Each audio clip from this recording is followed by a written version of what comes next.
Balon ng impormasyon, sisidlan ng karunungan, aklat kung tawagin, kaibigang matuturing, naglalarawan ng buhay, nagkwenta ng mga bagay, nagkwento ng kasaysayan, nagturo ng kaalaman.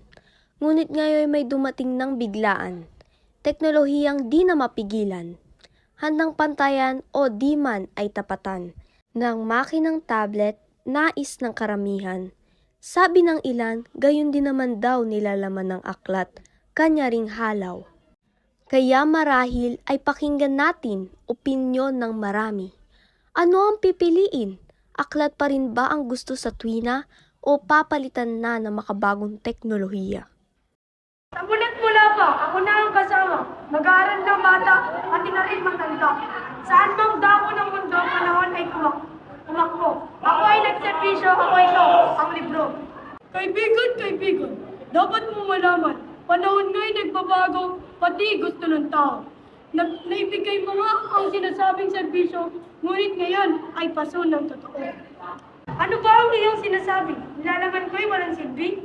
Di ba't may kasabihan tayo magsulat ng libro upang magtiwa ng pamana sa mundo? Nililis mo ang usapan natin. Di ko kine-question ang nakamit mong marami. Ang akin ay pagbabago, pagkat moderno na tayo. Palitan na ang papel at makapal na libro. Kung tablet na ang gagamitin, abay sosyal at makabago. Ano ba ang makabago? Peligroso ka mo. Nagkalat na ang masasamang tao sa mundo. Nais mo bang ipahay ng mga bata sa kanilang kuko? Bitbit nilang tablet, bitsa pa ng gulo. Sa halip na mag-aral, sila pa'y matutukso. Maglaro, maglibang, magpapaya ng gusto. Aba, hindi naman siguro. Kakayahan ng mga batay, tila sinusukat mo. Dapat mong malaman, sila'y matalino. Alam ang hangganan kung kailan iito. Mga values din na may kayang maituro. Ng tablet na ito, hinuhusgahan mo. Tila ka isang masamang impluwensya. Kaya ang mga batay tinatamad.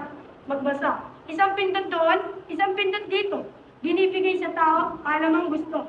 Mabuti pang gamitin ng libro sa akyatan ay hanapin. Ito, sa katawan pati ito ay ehersisyo. Pagbuhat ng aklat ay ehersisyo, malupit ka pala kaibigang libro. Kung nais mo talagang makatulong sa tao, tablet na magaang ang kapalit mo. Tayong kayang bumili ng mga taong ikakos, ng makinang depindot na pinagmamalaki mo ng lubos, sa libro na lang dapat ibuhos, sa laping gugulin sa kaalamang kuskus. Gampanin iyan ng gobyerno.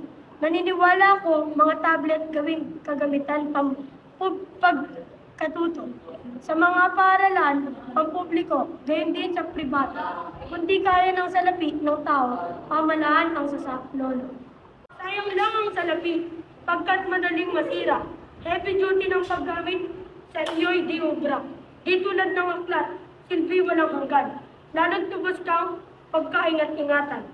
Lahat naman ng paggamit talagang dapat pag-iingatan. Lalo't ikaw na papel, nagliliyab pag naapuyan. Basta't ang aking komportable, nahahawakan, mabibitbit pa kahit saan. Ako rin naman ganyan. Malakit, mabigat ay iniiwan. Sa napakaraming aklat, limitado ang iyong kaalaman. Napakarami kong apps na iyong kaiinggitan. Wala kang silbi, pag kuryente ay lumamlam. Bookshelf na walang pumapansin, iyong kanlungan. Magsitigil na kayo mga kaibigan, baka pagtatalo nyo kung ano ang mapuntahan. Sigurado namang kapwa kayo may pakinabang sa mga bata, matanda, at sa tanan. Kaya bilang tanda ng pagkakasundo ng dalawang magalang at maginoo, mabubuting salita ay magpalitan kayo. Ito na marahil ang uli kong masasabi.